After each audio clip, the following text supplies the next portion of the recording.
I think Indy, but one of the reasons Kansas City. I do. I think this is just a very difficult matchup for Kansas City's defense. I don't think they can stop Tyler Warner in the run game. One of the reasons why this game is so interesting, and honestly, this next 10 days in the NFL is so interesting.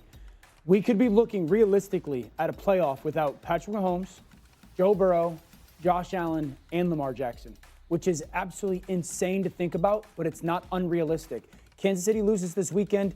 Numbers-wise, it's almost impossible. We know that the Bengals and Joe Burrow have almost an impossible run. Right. We'll see what happens with Buffalo. I think it's a massively difficult game tonight on the road versus Houston. Going to get to that one in a minute, yeah. That division. And then Baltimore. I mean, Baltimore is just an unknown right now. The defense has been great, but the offense is very stagnant and not crisp right now. So all four of those quarterbacks that have been the spearhead of the playoffs for years could miss the playoffs. There is actually a fascinating side to that. Because, Will, we have described the AFC as the murderer's row for the last half a generation, and those four are the reason why. Well, you got to get through Josh, and you got to get through Burrow, and you got to get through Mahomes, and you got to get through whichever one I didn't just say, Lamar Jackson. And I think Lamar Jackson will get there. I think the Ravens are going to win that division from behind, right? The alternative is Pittsburgh holds them off. Yeah. Maybe they do. Maybe they do. I think Lamar Jackson winds up getting it. Two of those four quarterbacks are going to be in the playoffs, minimum. Two of those four? Well, there's only three on the screen, but you included Allen. Yeah. Allen's going to make it. I think Mahomes in the end will make it. I think they're Jackson's not making it. Jeff. I think 3 of the 4. It's a good it's a good take, Dan. It's good TV in Week 12. I don't know. If the Chiefs lose this Sunday, they're not getting the playoffs. Mathematically, Shefty. Again, this would be the Chiefs' third loss.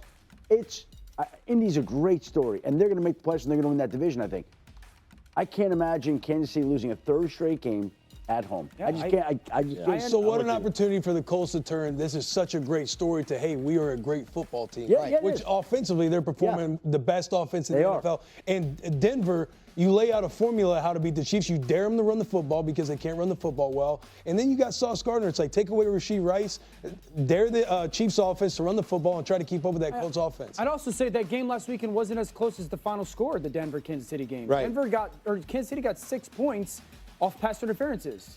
That was the best thing that did outside the shot to Thornton. So this offense just sputtered last week. I don't think that this is a blowout, but I do think it's a matchup. Indy coming off of a bye that favors them at least offensively. Graziano said a smart thing here when he was here the other day. He said, we've become accustomed to, whenever things look questionable for Kansas City, Andy Reid schemes up something brilliant, Patrick does something brilliant, Chris Jones does something brilliant. And frankly, that hasn't happened yet this year. It doesn't mean it can't or won't. But Reid coming off a bye, that was supposed to be his spot. Yeah. And instead of their offense looking like it was rejuvenated and everything, they look terrible against what is a great defense in Denver. And Mahomes is not finding that magical play that no one else could possibly make that we are accustomed to him making. And I do think that there are elements that, like, to your point, they've relied so heavily on talent with Kansas City. Yeah. Yes, Andy Reid, absolutely, but you had peak Travis Kelce. You had peak Tyreek Hill at a point. You had peak Patrick Mahomes.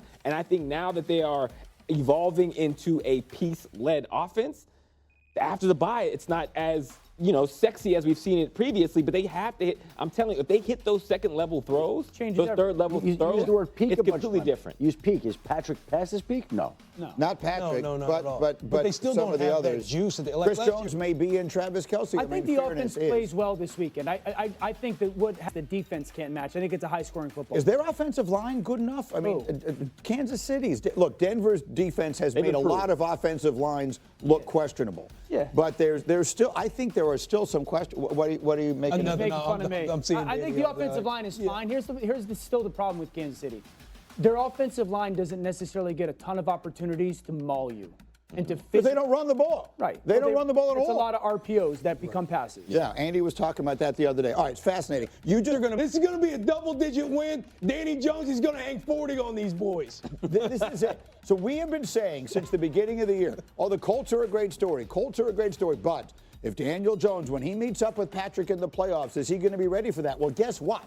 It's Patrick, who we're asking some questions about right now, Week 12, that absolutely has to win this game. You look at every single metric, playoff number. The Chiefs have to win this game if they're going to make the playoffs. And who is the one guy that did beat them in the postseason. Who's the one guy that has had some success? Lou Anarumo, when he was the Bengals defensive coordinator. Oh. He's now in Indianapolis. He's now working for the Colts. They're coming off a bye. He's got extra time to get ready for Mahomes and the Chiefs. Again, Mahomes and the Chiefs have gotten the best of Lou Anarumo at times, but there aren't many defensive coordinators who have done a better job of slowing down that quarterback and that offense than the Colts defensive coordinator. Yeah, I don't think Kansas City defensively can stop Tyler Warren.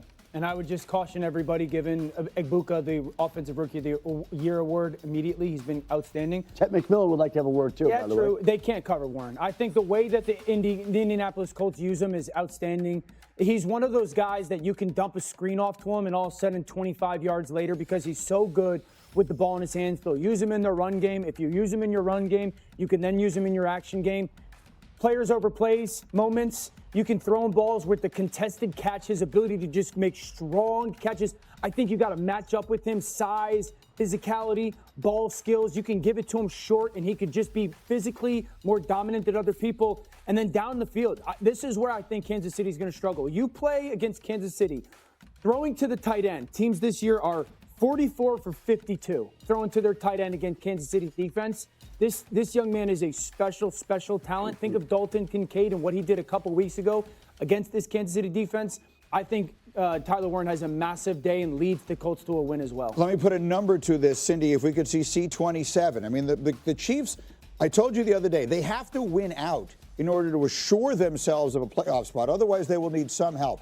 If they lose this game on Sunday, their chances of making the playoffs drop to 36%. That's the playoffs. This is a team that's been in the last 3 Super Bowls, and they will have only a 36% chance to make the playoffs. I've heard from everyone here but you, Hawk. Who do you expect to win this game? I'm not betting against Patrick Mahomes. He's never lost 3 in a row. They understand their backs are against the wall, and I feel like in most times in those situations, he plays at his best. Even if you look at it schematically, offensively, there were big throws last week for the Kansas City Chiefs that they didn't connect on, that they have to connect on. One to Xavier Worthy, one to Thornton down the field. And I think when you have their kind of receiving core and weapons on the outside, including Travis Kelce, it's receiver by committee, but each portion of the field needs to execute. They didn't do that down the field, which is why the whole thing kind of crumbled. This is where everybody's going to be. Next week, it's going to be I'm not betting against Patrick Mahomes because he's never went 0-4 in his career. Like sports books, everybody still got Chiefs favored to win the Super Bowl and everything. Right. Like it. It's over. You're believing what your eyes are seeing. This goes beyond football. Last week's game wasn't close. Families need to prepare in Kansas City for Thanksgiving feasts and start having conversations that their Chiefs are no longer going to be in the playoffs this year. Families need to prepare for Christmas that their children are going to be asking for Bo Nix jerseys and not Patrick Mahomes. That is where we were getting to, fellas. Now we were talking. Look, I mean, Graziano was here the other day. He covered that game. And he said, just standing on the sideline, the Broncos were just better than them. We kept waiting. Oh, Patrick's going to do this. The Broncos look like a better team. Some of these teams look better. We'll see if Indy looks better than them. And I'll tell you this, it's the most athletic offensive line Kansas City has played all year. This is the, And I know we're supposed to take them one at a time, but Thanksgiving is a week from today. Dallas. And that Dallas Cowboys-Chiefs matchup is awfully appetizing. And when you play in Dallas, you get a different Cowboys team than you do on the road. That's not going to be playing in Dallas coming on. City Chiefs. They are now sitting at 5-5. Pete Prisco, this is you and I'm talking to you because every single week you say they have Patrick Mahomes, they have Andy Reid, they're going to right the ship, they're going to be just fine. They have not been just fine recently. Do the Chiefs still make the playoffs now, sitting at about a 55%? By the way, if they lose to the Colts, that drops to about 35%. Where are you with the Kansas City Chiefs? I think they still make the playoffs. And I just think that when you look at that schedule, yeah, it's tough, but a lot of those games are at home. But more than that, you know, Patrick Mahomes will get it going. When you look at what Patrick... He didn't play... I laughed out loud just because we heard it last week and the week before, too. Keep going. I'm serious now. Play very well at all last week. He was terrible, in fact. He missed some open shots down the field. He threw a red zone interception. He can never do that. But I do think they're going to get cranked up. I think they win this week against the Colts, and then I think they get, the Cowboys game could be tough, but they'll win that. And then they get on a little run. The biggest game for them, when you look at it, because they're not winning the division, by the way. That's out. They're not going to win the division. That streak is over. But they can get in the wild card and become a dangerous team. The big game for them is the Chargers. And the reason I say that is because the Chargers have a tough schedule down the stretch. And I think it's going to be between the Chiefs and the Chargers to get that final wild card spot. And so keep an eye on that game. But I think the Chiefs are still going to make a run. Hey, I'm a believer.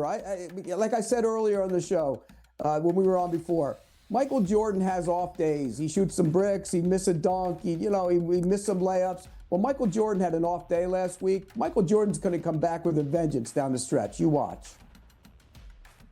Amanda, they have minimal margin for error. And you said that Chargers game is the most important? No, I think this is a must-win this week. Now, the good thing that's on their side, and we talked about this earlier, Pete, when you look at Patrick Mahomes and the Chiefs at home this year, they're 4-1. On the road, they're 1-4. And when you look at the remaining road schedule, I think one's at the Titans and one's at the Raiders. You would think they would win those games. So I do ultimately think they'll get it right and get in. But to me, this is a must-win game because if they were to lose this game, that Cowboys game, you think they're going to win? I think the Cowboys are going to have their number on a short week at home. Dallas usually always wins on Thanksgiving. That's a tough road. And as we have to look at the schedule right here, they have the Broncos again. Now, we don't know at week 17 what the playoffs will look like. Will the Broncos maybe have sold up number one seed? The Patriots right there nipping at their tail. So the Broncos could have a lot to play for in that game. So could that be a game that flip-flops and goes either way? Could PS2 be back for them, right? The defense is only going to be bigger. You talked about the Chargers game. That's going to be monumental as well. The Texans are vying for a playoff spot. But again, the Chiefs have looked really good at home, but they've struggled on the road. But luckily for them, their toughest games are at home. I do ultimately believe they get it done, get enough wins to get into the playoffs. But again, Amanda, minimal margin for error. I want to find somebody who loves me the way that Pete loves the Chiefs and Patrick Mahomes and Andy Reid, the Packers, and Will Levis. That's all I want in life. I'm going to put it on a dating profile, Pete. That's what I'm looking for. Okay, minimal room for error, according to Lige Douzable. It is a tough game. They're going up against the Colts this weekend, who are sitting at 8-2. The Chiefs are favored at home by about 3 points right now. Pete, talk to me about the Colts. Despite sitting at 8-2, look, Daniel Jones, 7 giveaways the last 2 games. He's been sacked 12 times. It seems like they do need a get-right game. Yeah, and I said this earlier as well. I said, look, this is a lot of people are saying this is a prove-it game for the Colts. I think it's more of a prove-it game for Daniel Jones. When you mentioned those turnovers, and they haven't been as good on offense, and he has to be big. When you go on the road and you go against a really good team in their house, you can't turn it over, and you have to be the guy that decides the game. We know Jonathan Taylor's going to get his yards, but at some point the quarterback has to make the plays to win it. And we all sit here, and anybody who says they don't, we wonder if Daniel Jones can do it in a big moment on the big stage. So I think this is a big proving game for him. And by the way, Jacksonville's schedule is really easy down the stretch. And they play the Colts twice. That division isn't over yet. If the Chiefs somehow beat the Colts this week, it gets really tight, and they can start looking over their shoulder a little bit.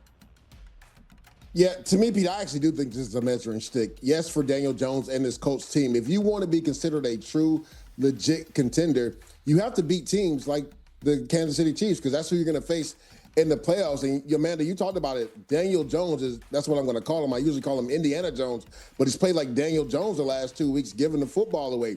You can't do that and expect to win games. Like Pete said, Jonathan Taylor is going to get his. That offensive line, too, when you look at some of the games that they've struggled in, the Pittsburgh Steelers game and the Atlanta Falcons game, they got kind of whooped by those defensive lines, right? So this will be a big measuring stick for them as well. Now, the Chiefs have really struggled getting after the quarterback. Me and Pete talked about that earlier. They have really struggled getting after the quarterback. It was like Bo Nix had all day to throw the ball in the fourth quarter, and that's why they end up winning that game versus the Kansas City Chiefs. But if you're the Colts, this does come down to Daniel Jones because Steve Spagnuolo always wants to take away what you do well. We know they want to establish the run. So Daniel Jones has to take care of the football in this game. And the good thing about it, we saw the graphic earlier, they're the number 1 offense in football.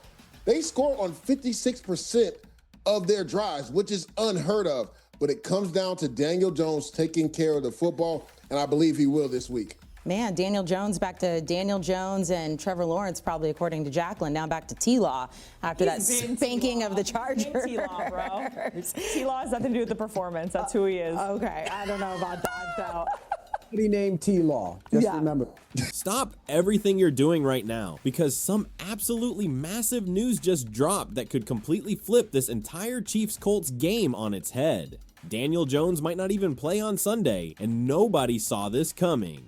About 30 minutes before the team headed into practice, Jones showed up on the injury report with a calf issue out of absolutely nowhere. Yesterday, not a single mention of it. Today, limited participation and serious question marks hanging over the Colts' entire offensive game plan. And look, calf injuries in the NFL are no joke. They can be connected to Achilles problems, which is exactly what happened to Chase Young earlier this season when he started with a calf issue and ended up missing 5 weeks. I'm not saying Jones has an Achilles tear, but the possibility is definitely on the table, and Colts fans should be holding their breath right now until we get more information. Now, speaking of things happening behind the scenes, there's a statistical nightmare that's been haunting Kansas City all season long, and it's time we address the elephant in the room. The Chiefs are 0-5 in one-score games this year, 0 wins. Let that sink in for a second. This is the same team that went 12-0 in one-score situations last season, the same Patrick Mahomes who built his legendary status on clutch moments and impossible comebacks. 3 Super Bowl comebacks from double digits. Remember, but something is fundamentally broken right now. When the score is within 8 points on either side with under 5 minutes left and no kneel-down situation, Mahomes is 2 for 10 with just 29 yards, 1 sack, and a delay of game mixed in there. The net gain on all 11 snaps in those situations? A pathetic 13 yards. That 18% offensive success rate in late game scenarios is literally the worst any NFL team has posted in the last 8 seasons.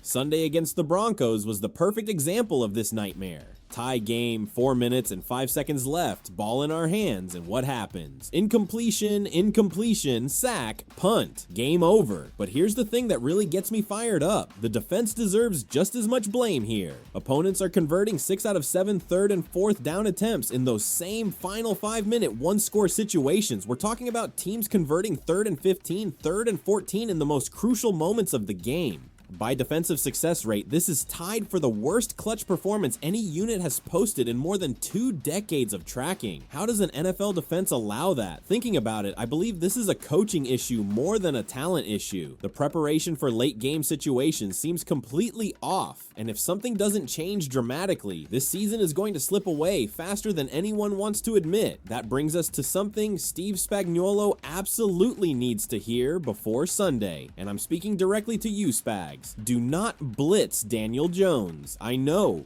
you love to blitz. I know it's what you've built your entire career on. I know it's fundamental to everything you do defensively, but if you come out with the same game plan you've had the last couple weeks, you're gonna get absolutely torched. Daniel Jones has been murdering the blitz this season. He's running play action at a 47.5% rate, the second highest in the entire NFL behind only Matthew Stafford. As soon as he sees that pressure coming, he's changing the play, he's going play action, and he's burning you over the top. Jones leads the league in yards per attempt off play action with 8.45 yards. His completion percentage on those snaps? Nearly 68%. He's second in the NFL in total play action yards, and the dude is absolutely thriving when defenses get aggressive. Now look at the Chiefs' blitz numbers and tell me this isn't a recipe for disaster. Kansas City blitzes at the 9th highest rate in the league at 30%. But here's the ugly truth. The sack rate off those blitzes is just 5.8%, and the pressure rate is only 33%. Both of those numbers are in the bottom 4 of the entire NFL. You're sending extra rushers at the 9th highest rate and can't generate pressure any better than the worst teams in the league. That's a problem. And when the Chiefs blitz, they allow 7.3 yards per attempt. It's not working. Making matters worse, the Chiefs' play action defense is giving up a league worst 81.2% completion rate and 11 yards per attempt, which is second worst in the NFL. So you've got a quarterback who's elite against the blitz and thrives on play action, facing a defense that can't stop either one. Honestly, I believe if Spags dials up his usual pressure packages in this game, we're looking at a 35-plus point explosion from Indianapolis. Keep guys in their lanes, stay home. Don't bite on the play fakes. That's the only way to survive this matchup. Speaking of surviving, let's talk about the biggest individual threat Kansas City faces on Sunday, Jonathan Taylor. This guy is having an absolutely ridiculous season, and there's really no way to sugarcoat what the Chiefs are up against. Taylor has over 1,139 rushing yards through just 10 games, which leads the entire NFL. He's got 15 rushing touchdowns, also leading the league. His 17 total touchdowns are more than some entire teams have scored. He's averaging 6 yards per carry with explosive efficiency, and he's legitimately pacing for a 2,000-yard season. Taylor is a bona fide MVP candidate right now, sitting in the top 5 in odds for the award. When you look at those numbers, they're almost hard to believe. The guy is absolutely dominating in a way we haven't seen from a running back in years. And here's the brutal truth that everyone watching needs to accept. You are not going to stop Jonathan Taylor. It's like going up against Kobe Bryant in his prime. You just have to hope you can slow him down enough to prevent him from completely taking over the game. He's going to get his yards. Oh, he's going to make an impact. That's just the reality of dealing with a player of this caliber. But he's gotten his in every game this year, and the Colts haven't won every game. There are ways to beat Indianapolis even with Taylor being the monster that he is. But you absolutely cannot let him stack 200 yards against you. The Chiefs' defense is unfortunately capable of giving up a game like that, and if Taylor starts breaking off huge runs early, this thing could be over before you know it. I think the key here is gap discipline and not getting cute with exotic looks. Just line up, do your job, and limit the explosive plays. Now let's flip to the injury situation on the Chiefs side, because there are some serious concerns heading into Sunday. Xavier Worthy tweaked his ankle again in practice. And honestly, I know you're sick of hearing about Xavier Worthy injury updates because I'm sick of talking about them. This ankle issue has been a recurring problem all season long, on top of the shoulder injury he dealt with earlier when he collided with Travis Kelce. The dude was a walkthrough only participant with no actual reps. Here's my honest take on Worthy. His slender frame is making him fragile, and these constant nicks and bruises keep sending him to the medical tent. His speed is absolutely elite, no question about it, but the durability is becoming a real concern. If he's going to have the kind of career we all want him to have in Kansas City, something needs to change. This offseason, I really believe Worthy needs to add some weight and mass to his frame without losing that game-breaking speed. These lower body injuries especially can take away the one thing that makes him special if they keep piling up. Kingsley Suamataia is still in concussion protocol after hitting his head on the turf during the Broncos game. He didn't practice Wednesday, was limited Thursday, and the trend suggests he's probably not playing Sunday. That means Mike Caliendo is going to have to slide in at left guard again. Caliendo has basically been the Swiss Army knife of the offensive line this year, filling in wherever bodies are needed, but losing your starting guard is never ideal when you're trying to protect Patrick Mahomes against a solid Colts defensive front. Isaiah Pacheco's situation is interesting. He's participating in practice, but in a limited fashion with a big brace on his knee from that MCL sprain. This is the second day in a row he's been limited, and it's really a coin toss whether he plays or not. The run game desperately needs him back because, let's be real, Brashard Smith and the other backs just aren't being trusted to carry the load. I'm cautiously optimistic Pacheco plays, but even if he does, he's probably not going to be at 100%.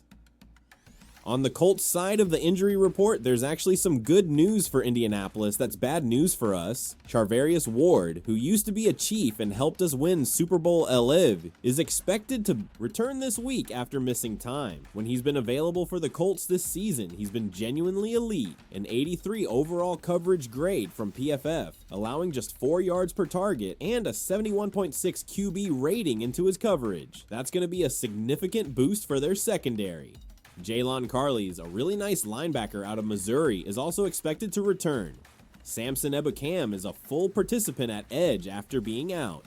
The only major loss for Indianapolis is DeForest Buckner, who's been on IR since week 9, so the Colts are actually getting healthier at the perfect time while the Chiefs are dealing with mounting injury concerns. I think this disparity in health could be a bigger factor than people realize come Sunday. Now, there's something that's been driving me absolutely crazy watching this team lately, and it's the way Kansas City has completely abandoned the run game. The Chiefs quit on it in week 11, and there's really no other way to describe what happened. They just gave up on running the ball even though it was working. Kareem Hunt has been really solid lately. In the last 3 games, he's got 33 carries for 148 yards and 3 touchdowns, almost 4.5 yards per carry. That's good production. And here's the stat that blows my mind. Since 2024, postseason included, the Chiefs are 6-0 when Kareem Hunt gets more than 15 carries. 6-0, undefeated, but Hunt hasn't had a 15-plus carry game since the AFC Championship. That's way too long. When Kansas City goes under center and actually commits to the run, the numbers are incredible.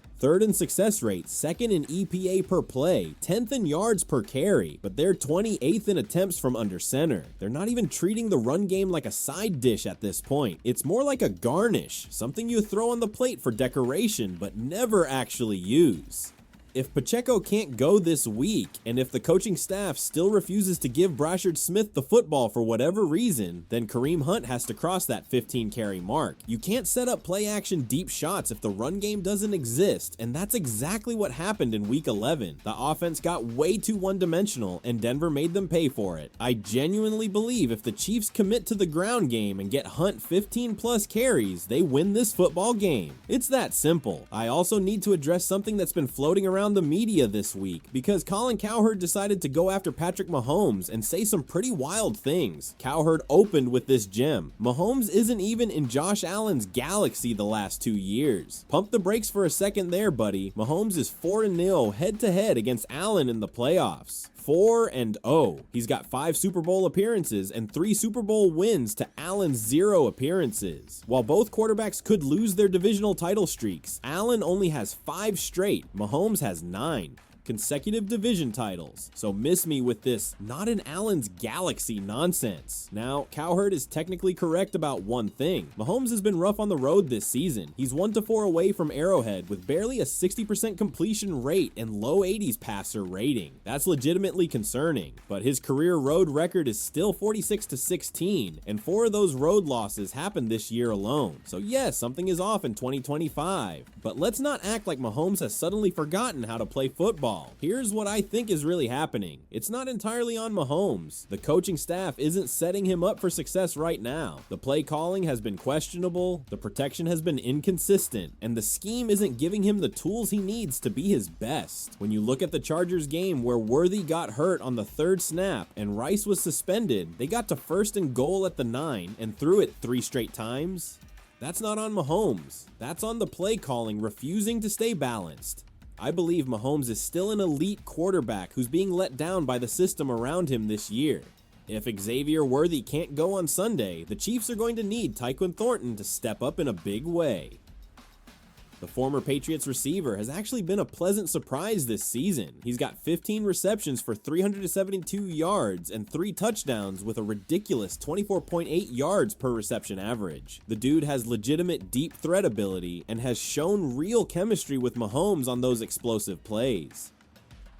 Thornton's 49-yard touchdown against the Eagles earlier this year showed exactly what he can bring to this offense. His snap counts have decreased since Rashee Rice came back from suspension, but he's proven he can produce when given opportunities. If Worthy sits, Thornton should be ready to fill that speed role and give Mahomes a legitimate vertical weapon. I actually think Thornton might be one of the more underrated pickups the Chiefs have made in recent years. So where does all this leave us for Sunday's matchup? The Chiefs are sitting at 5-5, which feels absolutely bizarre to type. The Colts are 8-2 and scoring 32 points per game. On paper, Indianapolis looks like the better team right now. But here's the thing, the eye test just isn't there with the Colts this season, especially over the last couple games. If you've been watching both teams, you know Kansas City has more talent and more experience when it matters most. This game is essentially a must-win for the Chiefs if they want to keep realistic playoff hopes alive. The road to the postseason starts with a victory on Sunday, and everything we've talked about, controlling Jonathan Taylor, not blitzing Daniel Jones, committing to the run game, staying healthy, all of it comes down to execution. My prediction, Chiefs win this one 28-24. It's going to be close, it's going to be stressful, and there will probably be some moments where we all question our sanity for being fans of this team. But I believe Kansas City finds a way to get it done at home. The defense adjusts, the run game shows up, and Mahomes delivers when it matters most. That's my take, and I'm sticking to it.